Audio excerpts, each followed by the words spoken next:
Good morning students. In this video we will discuss about capital, drawing, liabilities and types of liabilities. Let us start. First of all, capital.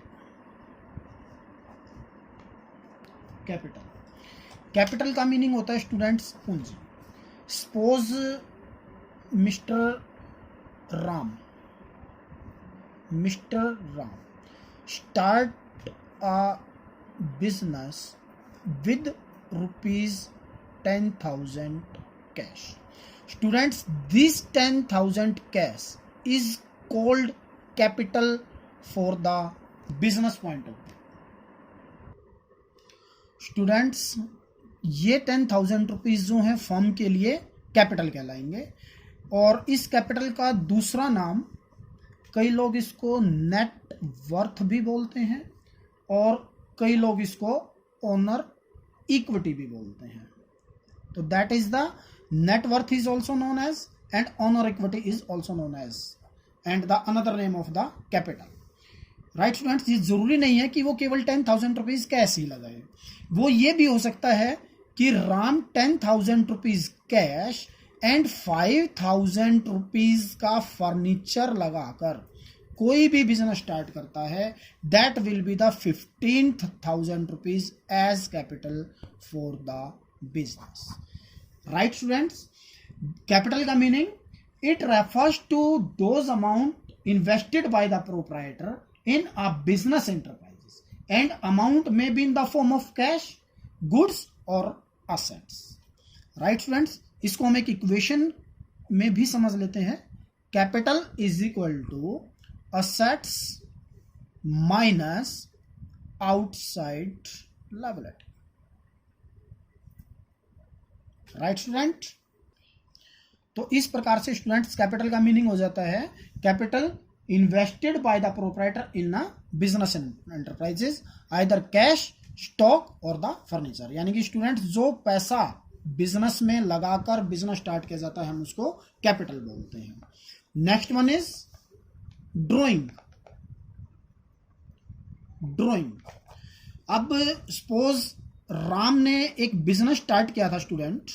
वो suppose कीजिए उसने shoes का business start किया था और उसने क्या किया, 500 रुपीज का शूज अपने पर्सनल यूज के लिए फर्म से विड्रॉ कर लिया. तो ये फर्म ड्रॉइंग कहलाएगी. यानी कि students withdrew for his personal use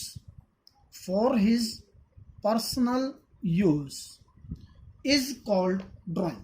sports students, उसने क्या किया, 5,000 रुपीज का शूज फॉर्म से विड्रॉ कर लिया और अपने बेटे की 3,000 रुपीज फी देने के लिए फॉर्म से 3,000 रुपीज कैश विड्रॉ कर लिया. तो total drawing student 3,000 plus 500, total drawing 3,500 हो जाएगी स्टूडेंट्स.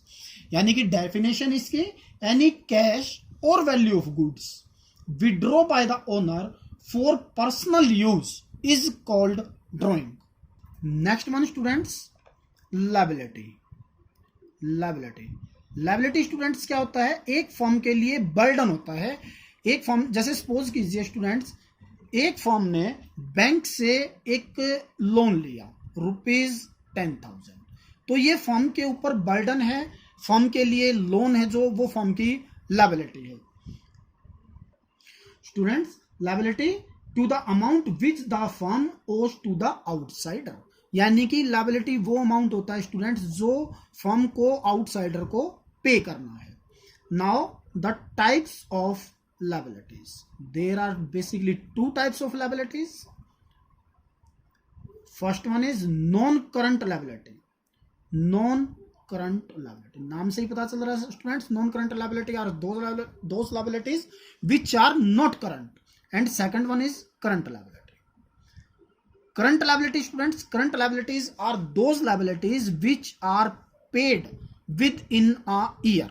जो लायबिलिटीज एक साल के अंदर पे करनी है वो हमारी करंट लायबिलिटीज कहलाती हैं. और non current liabilities are those liabilities which are pay after 1 year. यानी कि स्टूडेंट्स जो लायबिलिटी 1 साल के बाद पे करनी है वो हमारी non current liabilities. Suppose students, as per above example, a company, a firm took a loan of rupees 10,000 from the State Bank of India, and this loan taken for only 1 year, that's called current liability. And this loan taken for 5 years, or we can say that the more than 1 year, it's called non current liability. Clear students? Once again we will repeat. Liability firm के लिए एक तरह का burden होता है जो firm ने किसी दूसरे बंदे को, आउटसाइडर को पेमेंट करनी है, that's called liability. Students, these are two types, non current liability and the current liability. Non current liability अभी मैंने आपको एग्जांपल की हेल्प से समझाया। अगर कोई लोन, कोई भी पैसा हमें 1 साल के अंदर पे करना है तो that will be called current liability. Current liability are those liability which are payable within a year, and non-current liability which are payable beyond of a 1 year. Right, students?